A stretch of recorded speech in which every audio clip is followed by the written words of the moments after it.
বাংলাদেশের ইতিহাসের অন্যতম জঘন্যতম একটি হত্যাকাণ্ড ছিল মেজর সিনহা হত্যাকাণ্ড, যেটা যে কোনো সমাজের সমাজের সভ্যতাকে প্রশ্নবিদ্ধ করে। সেই মামলায় বিচারিক আদালত 2 জনকে ফাঁসির আদেশ দিয়েছিলেন এবং 6 জনকে যাবজ্জীবন কারাদণ্ডে দণ্ডিত করেছিলেন।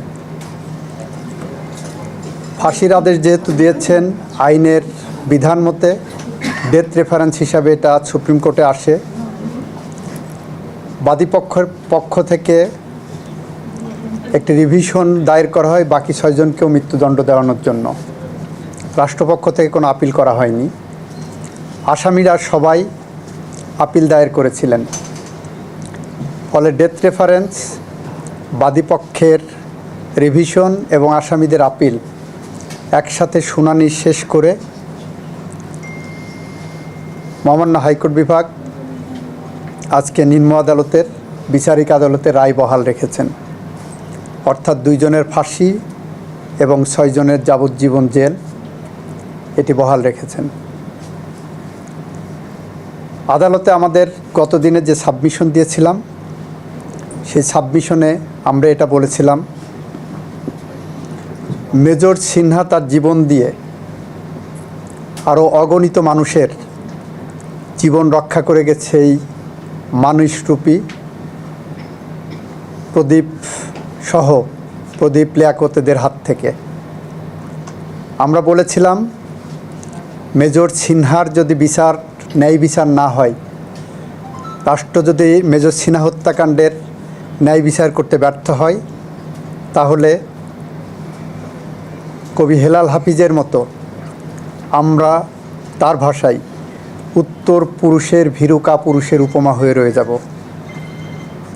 আমরা বলেছিলাম, এই বিচার প্রক্রিয়ায় রাষ্ট্রপক্ষ এতটাই তৎপর যে আগামী প্রজন্মের জন্য, সুকান্তের ভাষায় আগামী প্রজন্মের জন্য বাসযোগ্য করে গড়ে তুলে রাখার জন্য এই বিচারটা প্রয়োজন এবং এই শাস্তিটা বহাল রাখা প্রয়োজন।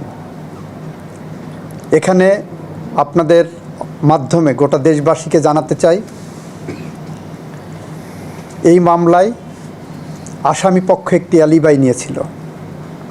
সেটা হলো মেজর সিনহা তাদেরকে গুলি করার জন্য উদ্যত হয়েছেন, সেই কারণে আত্মরক্ষার্থে লিয়াকত তাকে গুলি করে হত্যা করেছে।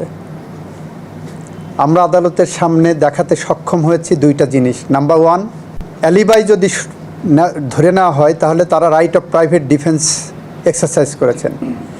Right of private defence exercise করতে যেয়ে তাকে ডক্ট্রিন অফ প্রপোর্শনালিটি অ্যাপ্লাই করতে হবে।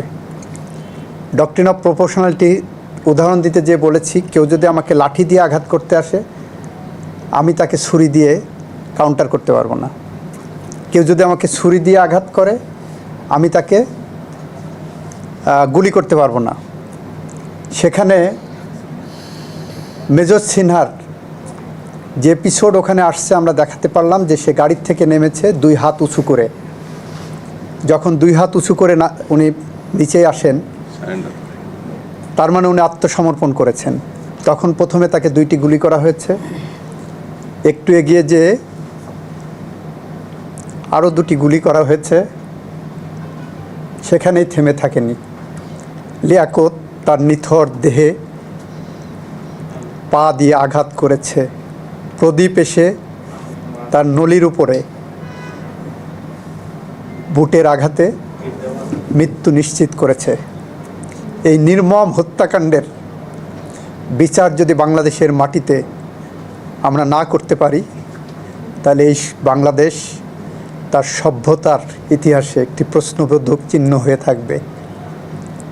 আমরা রাষ্ট্রের পক্ষ থেকে মনে করি আমরা আমাদের দায়িত্ব যথাযথভাবে পালন করতে পেরেছি। আমরা মনে করি মেজর সিনহা তার জীবন দিয়ে যত মানুষের জীবন রক্ষা করে গেছেন, তাদের প্রতিটি নিঃশ্বাস তার আত্মার শান্তি মাগফিরাত কামনা করবে। আমরা মনে করি মেজর সিনহার যারা সতীর্থ, সহকর্মী, বিশেষ করে সেনাবাহিনীর যে সমস্ত কর্মকর্তারা মেজর সিনহার বিচারের জন্য তাদের কণ্ঠ উচ্চারিত করেছিলেন, তারা আজকে একটু শান্তি পাবেন।